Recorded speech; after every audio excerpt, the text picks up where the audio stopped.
get told a lot that I should do a podcast. And my response is always about the same. I'm like, why? My whole story is out there.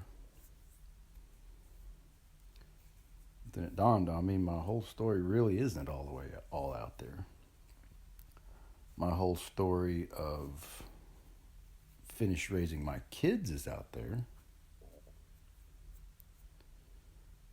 But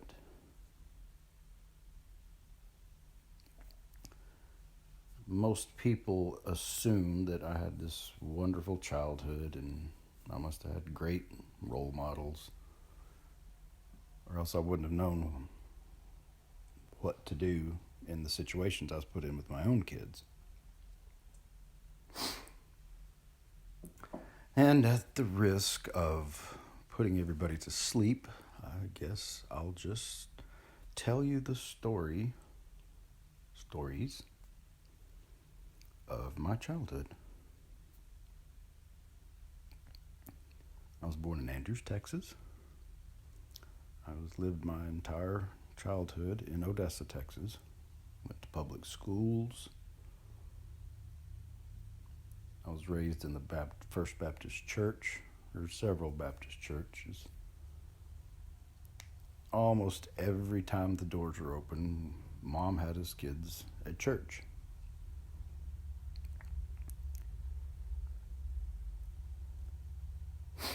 I never liked church. I believed it, and I prayed to God to save my soul, asked Jesus into my heart. But I only got one day off a week during school. I had school 5 days a week. I got Saturday off. I could go mess around. Usually had chores around the house to do. And Sunday, the early service started, I want to say about 7 or 7:15. And we always had to go to the early service. Mom was in the choir. Dad occasionally played the trumpet. But it always seemed so strange to me. Like I said, I believed it. I just didn't like being there. After school on Wednesdays, we always go up to the church and eat dinner up there. And everybody always seemed so fake to me, but I thought that was what I was supposed to do, because I was raised in a bubble. I was the most naive person you've ever seen in your life. You could tell me almost anything, and I would take it at face value, and I'd just believe it. And now, looking back, that made me controllable. Even though I did not like being controlled. I didn't want to wake up at 6:30 or 6 o'clock in the morning on a Sunday morning to go be drugged into a church where I was, especially when I was younger, inevitably I fall asleep in the pew anyway.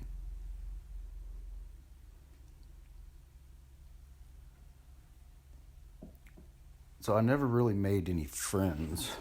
I never made that many friends overall. I've got a lot of acquaintances through school. I never really made any friends in the church because the people in church always seemed so churchy to me.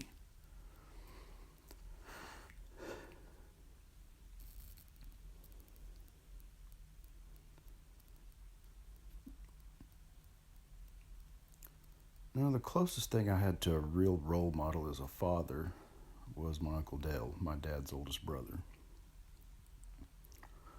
Uncle Dale would take us to school frequently in elementary and junior high.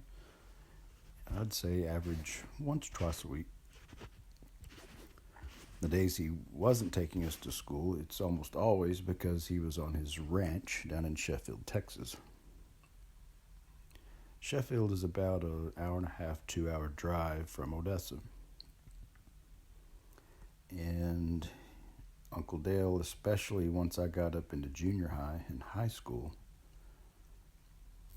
would frequently take me with him on the weekends, right after school on Friday. Sometimes he'd even pick us up. And we'd head straight to the ranch. If school is out by 4, we're at the ranch by 6. And I always went when I had permission. And I almost always got permission because looking back now is probably a way to just get me out of mom and dad's hair. They wouldn't have to deal with me. And I love the ranch. He taught us how to mow. We rode four-wheelers and motorcycles. We hunted deer. Back then, deer hunting was not as expensive as it is now, but it was a fairly expensive thing for people to do, and I enjoyed it. I loved it.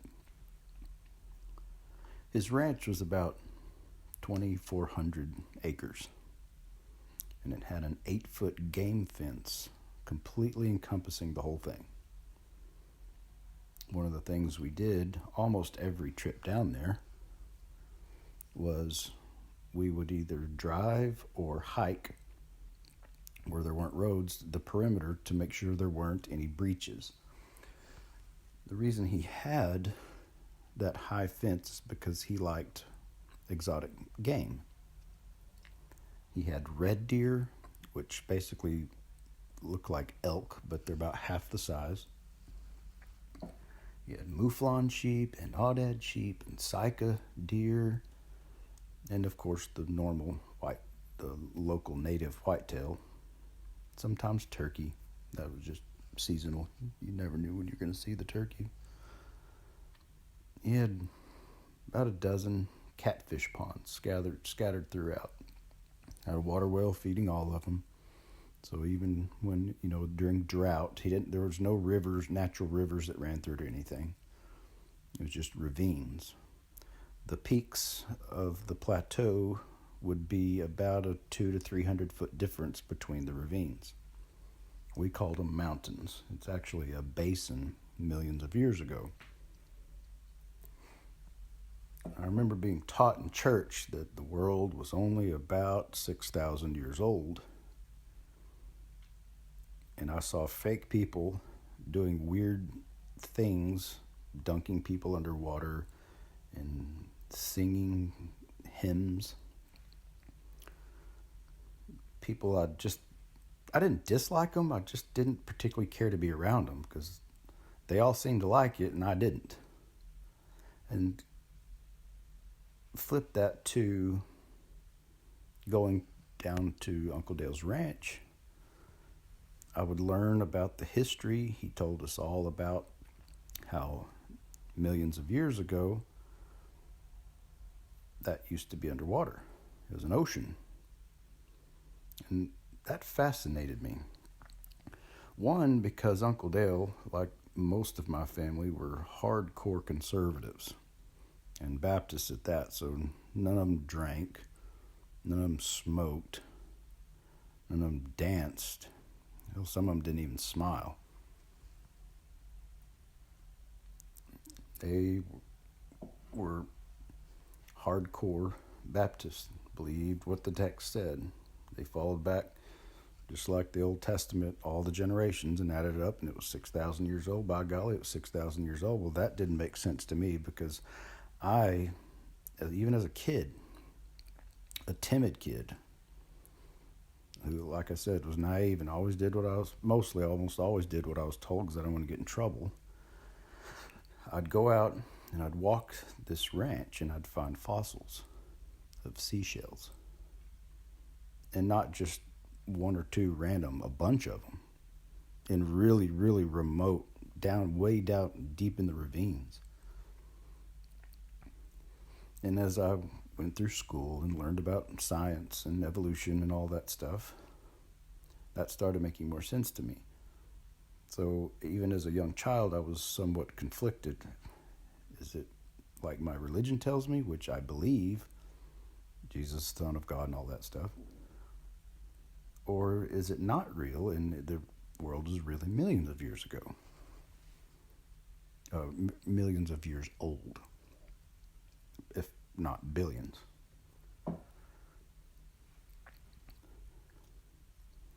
But as a good little boy who didn't want to get in trouble, I just kept going to church, even though I protested, not by physically doing anything, just like, Mom, I don't want to go. Why do we have to go? Can we just skip it just once? That sort of protest. Rarely did we ever. I mean, my biggest rebellion in high school was I think I got drunk maybe twice my entire high school year off a couple of beers. Puked in Kevin's parents' sink the first time. Don't even remember where I was the second time. Like, I always did as I was told. No drinking, no smoking. And I've learned as a father, when you prohibit something that a lot of people do that harms no one else, that they enjoy, you create curiosity. So I always wanted to try these things, but I was like, again, I said I was always too, especially as a young child, I was scared to death to not do exactly as I was told and believe as I was taught to believe. Because if I didn't do it, I got my ass beat.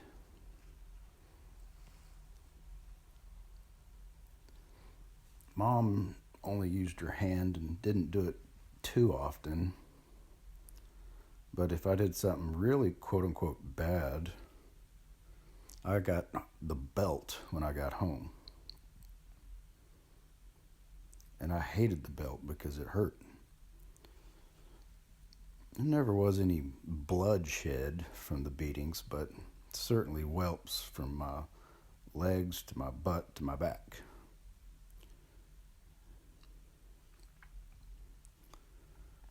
The worst beating I remember is almost one of my oldest memories of my dad. I couldn't have been more than 6 or 7, possibly 8. And we were in the third house I'd ever lived in my entire life. And it was in a wealthier neighborhood. Not that we had tons of money back then, but just because Dad worked all the time. Like, he was just famous for, family dinners where everybody got together. He was either late or he was a no-show. And so one day I was out in the chicken coop, and then Dad had some buildings back there where he kept all his crap. And I found this car polish in a squeeze bottle. I didn't know what it was. Maybe I could read back then. I can't remember. But I opened it up, and it had slightly pressured up from the heat. And so some of it just squirted out. It just went. And for some reason, I just thought that was the funniest, coolest thing ever. And so I grabbed this big old brand new bottle of joy that I'd found, and I squeezed it, and it shot out to, like, it must have been 15 feet, like a squirt gun.